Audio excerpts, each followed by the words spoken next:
नमस्कार मंडळी, स्वागत आहे तुमचं आमच्या चॅनलमध्ये। आवाज महामुंबईचा, शोध बातमीचा, कौल मनाचा। चला तर मग आमचे चॅनल लाईक करा, शेअर करा आणि सबस्क्राइब करा। धन्यवाद। दिनांक 27 फेब्रुवारी 2026 रोजी ज्येष्ठ कवी कुसुमाग्रज जयंती व मराठी भाषा गौरव दिन याचे औचित्य साधत भारत विकास परिषद पनवेल शाखा आयोजित doctor Rajesh Kapse unit head RJ. Shankar I hospital यांच्या स्वलिखित राजूभाई BMS या पुस्तकाचा प्रकाशन सोहळा आर.जे. शंकर आय नेत्रालय पनवेल येथे सायंकाळी अत्यंत उत्साहात व दिमाखात संपन्न झाला। या कार्यक्रमास भारत विकास परिषद पनवेल शाखेचे सदस्य, पनवेल शहरातील मान्यवर doctor, rotary club of Panvel सिटीचे सदस्य, विविध संस्थांचे पदाधिकारी तसेच डॉक्टर कापसे यांचे आत्पेष्ट मित्रपरिवार अशा सुमारे 100 मान्यवरांची उपस्थिती लाभली।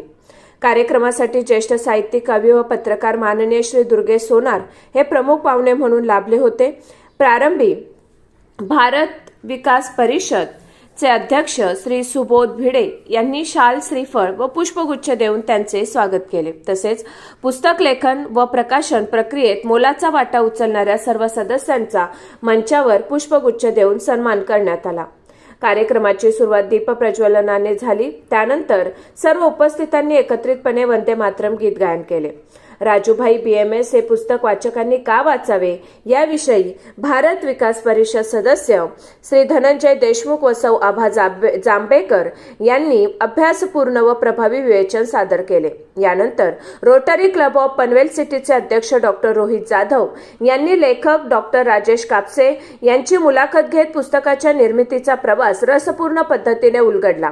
या मुलाखती दरम्यान डॉक्टर कापसे यांनी सामाजिक समरसतेचा विशेष उल्लेख करत सांगितले की प्रत्येकाने सामाजिक समरसतेसाठी वेळ द्यायला हवा। समाजात निर्माण झालेली दरी दूर करण्यासाठी प्रत्येकाने प्रामाणिकपणे प्रयत्न करणे अत्यावश्यक आहे। तसेच त्यांनी आपल्या कार्यप्रवासात अखिल भारतीय विद्यार्थी परिषद व राष्ट्रीय स्वयंसेवक संघ यांच्या संस्काराचा आणि मार्गदर्शनाचा महत्त्वपूर्ण वाटा असल्याचे नमूद केले। प्रमुख पाहुणे माननीय श्री दुर्गेश सोनार यांनी आपल्या मनोगतातून पुस्तकाचे सखोल परीक्षण केले। ते म्हणाले की राजेश कापसे यांचे पुस्तक वाचताना मी माझ्या आयुष्यातील अनेक अनुभव त्या कथनाशी जोडू शकलो। मध्यमवर्गीय कुटुंबाच्या संवेदना, त्यांची वेदना, संघर्ष आणि स्वप्ने यांचे जिवंत चित्रण या पुस्तकातून प्रभावीपणे समोर येते। तसेच त्यांनी पुढे नमूद केले की MBBSला प्रवेश न मिळता BMSला प्रवेश मिळाल्यानंतरचा लेखकाचा संघर्ष अत्यंत प्रामाणिकपणे मांडलेला आहे। बालपणीच्या आठवणी, बहिणीच्या लग्नावेळचे प्रसंग आणि त्या काळातील परिस्थितीचे वर्णन करताना आनंद यादव यांच्या कादंबरीतील अंध्याची जाणीव कुठेतरी होते असेही त्यांनी प्रतिपादन केले। लेखकाने स्वतःच्या जीवन प्रवासातील संघर्ष साहित्यिक संवेदनशीलतेने मांडल्यामुळे हे पुस्तक वाचकांच्या मनाला स्पर्श करते असे गौरवोद्गार त्यांनी काढले। भारत विकास परिषद पनवेल शाखेच्या सचिव सौ पद्मजा कुलकर्णी यांनी उपस्थित सर्व मान्यवरांचे आभार मानले। राष्ट्रगीताने कार्यक्रमाची सांगता झाली। संपूर्ण कार्यक्रमाचे सूत्रसंचालन भारत विकास परिषद सदस्या सौ रुचा हर्डीकर यांनी अतिशय सुंदर व नीटनेटकेपणाने पार पाडले।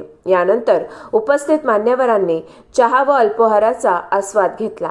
आवाज महामुंबईचा चॅनलसाठी मिलिंद खारपाटील, पनवेल।